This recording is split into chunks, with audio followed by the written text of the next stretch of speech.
పిల్లలకు పెద్దలకు నమస్తే. ఇవాల్టి షాట్ ఏంటి అంటే మేము షాపింగ్ కోసం ఆర్ఎస్కి అయితే వెళ్ళాము. అక్కడ బతుకమ్మ చూడండి ఎంత బాగా పేర్చారో, సాంగ్స్ కూడా పెట్టారనమాట.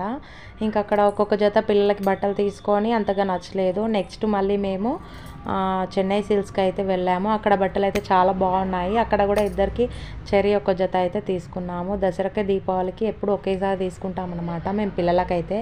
ఇంక ఇక్కడ ట్రయల్స్ వేస్తూ ఉన్నాడు ఈ చిన్న హీరో వచ్చేసి. అన్ని బట్టలు వేసి చూస్తూ ఉన్నాడు, ఏది సెట్ అవ్వట్లేదు. ఇంకొద్దులే ప్యాంట్ షర్టే తీసుకుందామని అక్కడ ప్యాంట్ షర్టే తీసుకున్నాము. నేనేమో వాళ్ళకి బట్టలు చూస్తూ ఉంటే వెతుకుతూ ఉన్నా సైజులు. వాళ్ళేమో ఏజ్ ఏమో మంచిగా 10 ఇయర్స్ ఉన్నారు, బట్టలేమో 8 ఇయర్స్ బట్టలు వస్తున్నాయి కాబట్టి దొరకట్లేదు. వాడేమో మొత్తం వీడియో అంతా తీస్తూ ఉన్నాడు, నేనేమో వాళ్ళ కోసం బట్టలు చూస్తూ ఉన్నాను. వాళ్ళు తిరగడానికే సరిపోతుంది కానీ ఒక్క దగ్గర నించోరు. ఇంకా వచ్చేటప్పుడు మొత్తం ట్రాఫిక్లో 3 అవర్స్ ఇరుక్కుపోయాము. ఇంక ఇక్కడ పెద్ద పెద్ద బతుకమ్మలు ఉన్నాయి చూడండి. నాకైతే కన్నుల పండుగగా అనిపించింది నిజంగా. ఇంత పెద్ద బతుకమ్మని ఎప్పుడు చూడలేదు, నా లైఫ్లో ఫస్ట్ టైం అనమాట ఇంత పెద్ద బతుకమ్మని చూడడము.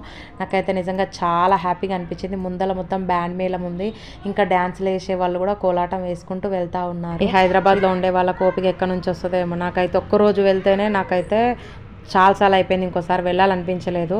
ఇంకా మీకైతే నిజంగా హ్యాట్స్ ఆఫ్ అండి. నెక్స్ట్ షాట్ కోసం వెయిట్ చేయండి. బాయ్.